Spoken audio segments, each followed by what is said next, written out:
نحمده ونصلي على رسوله الكريم أما بعد فأعوذ بالله من الشيطان الرجيم بسم الله الرحمن الرحيم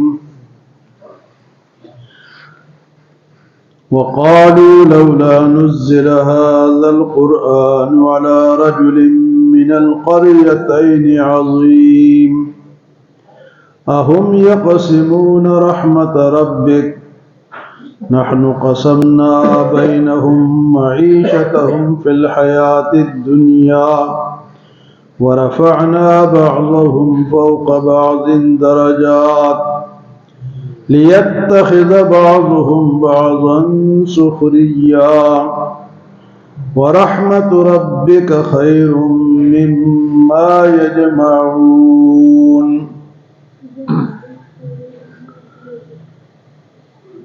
جب مشرکین نے کہا کہ ہم تو اپنے آباء و اجداد کے راستے پہ چلیں گے،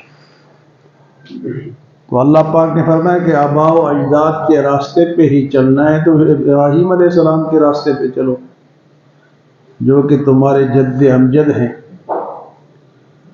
تو پھر ضروری ہے کہ تم جو کافر ہے ان کے طریقے پہ چلتے ہو. تو اس کے بعد جب حضور صلی اللہ علیہ وسلم تشریف لائے، آپ کو اللہ نے نبی بنا کر بھیجا، تو اب انہوں نے ایک تو یہ کہا کہ یہ جادو ہے. جادو کیوں کہا؟ اس لیے کہ قرآن کا ایک اثر ہے اور جادو بھی اثر کرتا ہے، تو وہ سمجھے کہ یہ جو اثر ہو رہا ہے یہ جادو کا ہو رہا ہے، حالانکہ وہ اثر جادو کا، وہ قرآن کا اپنا اثر. تو حضور صلی اللہ علیہ وسلم تشریف لائے تو انہوں نے کہا کہ یہ جادو ہے، اور ساتھ یہ بھی کہا کہ بھئی اگر نبی بنانا ہی تھا تو مکہ اور طائف کے کسی مالدار آدمی کو بناتے، غریب کو نبی بنا دیا. وقالوا لولا نزل هذا القرآن، اگر نازل کرنا ہی تھا اس قرآن کو تو علی رجل من القریتین عظیم، ان دو عظیم بستیوں میں سے کسی بڑے آدمی کو بنا دیتے، مکے کے کسی مالدار کو یا طائف کے کسی مالدار کو نبی بنا دیتے. تو وہ سمجھ رہے تھے کہ نبی ہمارے مشورے سے بنے گا، نبی ہمارے مشورے سے بنے گا. تو اللہ نے جواب دیا کہ تم یہ کہتے ہو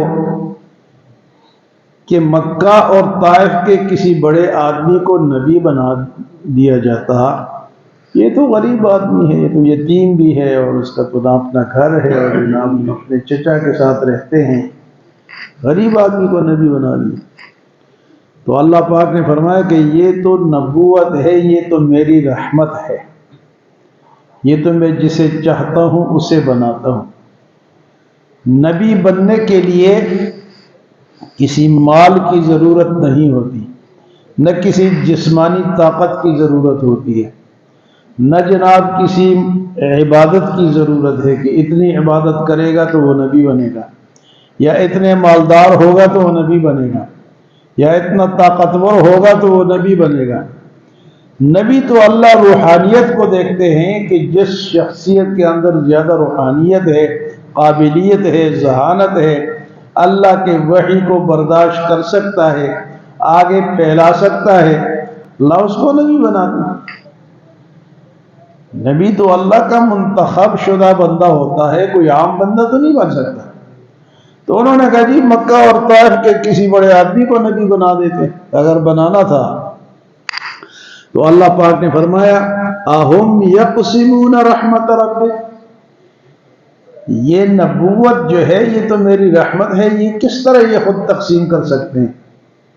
یہ تقسیم نہیں کر سکتے، بلکہ اللہ نے فرمایا کہ اس کو تو چھوڑو، جو تمہاری دنیا ہے اس کی جو آمدن ہے یا مالداری ہے جو وہ بھی میں نے تقسیم کیا ہے، اس کو بھی تمہارے ہاتھ میں نہیں چھوڑا ہے.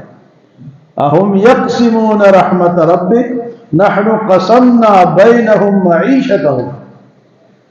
بھئی یہ تو نبوت بڑی بات ہے، یہ تو تمہارے خیال کے مطابق میں نہیں بناتا، لیکن جس مالداری کو تم لوگ لے کے بیٹھے ہوئے ہو کہ فلاں مالدار کو بناتے فلاں تو یہ مالداری اور یہ جو دنیاوی دولت کی تقسیم ہے یا معیشت کی تقسیم ہے، اللہ پاک فرماتے ہیں یہ بھی میرے ہاتھ میں.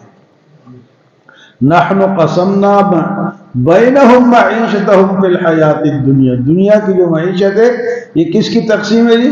اللہ کی. اس کو کوئی آدمی یہ نہیں کر سکتا کہ میں زیادہ طاقتور ہوں یا میرا خاندان بڑا ہے یا میرا ذہن زیادہ ہے تو میرے پاس زیادہ ہونا چاہیے. نہیں، اس کو بھی اللہ نے اپنے ہاتھ میں رکھا. اور اگر یہ بھی بندوں کے ہاتھ میں ہوتا تو ہر دوسرا بندہ روتا، بھائی اس نے تو میرا جینا دوبر کر دیا، جینا حرام کر دیا، یہ تو سارا خود کھا رہا ہے. تو دنیا کی جو معیشت ہے، دنیا کی جو دولت ہے، اللہ فرماتے ہیں کہ یہ بھی میں نے تقسیم کیا. اللہ نے نبوت کو رحمت فرمایا. فرمایا رحمت تو بہت بڑی چیز ہے، یہ جو چھوٹی چیز ہے دنیا والی یہ بھی تمہارے اختیار میں نہیں ہے. نحن قسمنا بینہم معیشتہم فی الحیات الدنیا. اور فرمایا ورفعنا بعضہم فوق بعض درجات. میں نے لوگوں کو ایک دوسرے کے اوپر درجے دیے. کوئی اونچے درجے والا ہے، کوئی نیچے درجے والا ہے، کوئی مالک ہے، کوئی نوکر ہے، کوئی کارخانہ دار ہے، کوئی کیا ہے، مزدور ہے. تو میں نے درجے دیے. اور درجے کیوں دیے؟ اس لیے لِيَتَّخِذَ بَعْضُهُمْ بَعْضًا سُخْرِيًّا، تاکہ ہر ایک دوسرے سے اپنا کام لے سکے. ہر ایک کو دوسرے کا محتاج بنا دیا. ہر ایک انسان کو دوسرے کا، وہ کس طرح؟ تاکہ تمہارا یہ نظام چلے، دنیا چلے. مثلا ایک آدمی ہے، اس کے پاس مال ہے، وہ کارخانہ لگاتا ہے یا کوئی مل قائم کرتا ہے یا کوئی فیکٹری قائم کرتا ہے. تو اس نے فیکٹری تو مال تو لگا دیا، لیکن اب اس کو چلانے کے لیے کس کی ضرورت ہے؟ مزدور کی ضرورت ہے. تو وہ اگر قائم کر کے بیٹھ جائے، مزدور نہ ملے تو چلے گا؟ نہیں چلے گا. اسی طرح اگر کارخانہ تو موجود ہے، پیسے بھی لگ گئے، لیکن مزدور ہی نہیں ملتا، تو میں اس کو چلائے گا کون؟ تو اس لیے اللہ نے انسانوں کو ایک دوسرے کا محتاج بنا دیا. ہر ایک کو دوسرے کی ضرورت ہے. اگر آپ نے عید پہ کپڑے بنانے ہیں تو سلانے کے لیے درزی کی ضرورت ہے. اگر آپ نے ایک چیز خریدنی ہے تو دکاندار کے پاس آپ کو جانا پڑے گا، وہ آپ کے پاس نہیں آئے گا، آپ اس کے محتاج ہیں. اللہ فرماتے ہیں کہ دنیا کی معیشت اور پھر معیشت جو ہے نا، یہ مالداری اور غریبی جو ہے، ایک تو دنیا کی تقسیم ہے. جس طرح آج کل جو نظام چل رہا ہے وہ سرمایہ دارانہ نظام ہے، کیپٹلزم، جس میں امریکہ، برطانیہ، جرمنی، پاکستان یہ سب شامل ہیں. اور ان کا یہ نظریہ ہے کہ جس طرح مرضی ہو پیسے حاصل کرو، جائز ناجائز کی بات نہیں دیکھتے. سود پہ جمع کرو، چوری کرو، ڈاکہ ڈالو یا تم رشوت لو، پیسہ ہونا چاہیے. اس کو کہتے ہیں سرمایہ دارانہ نظام.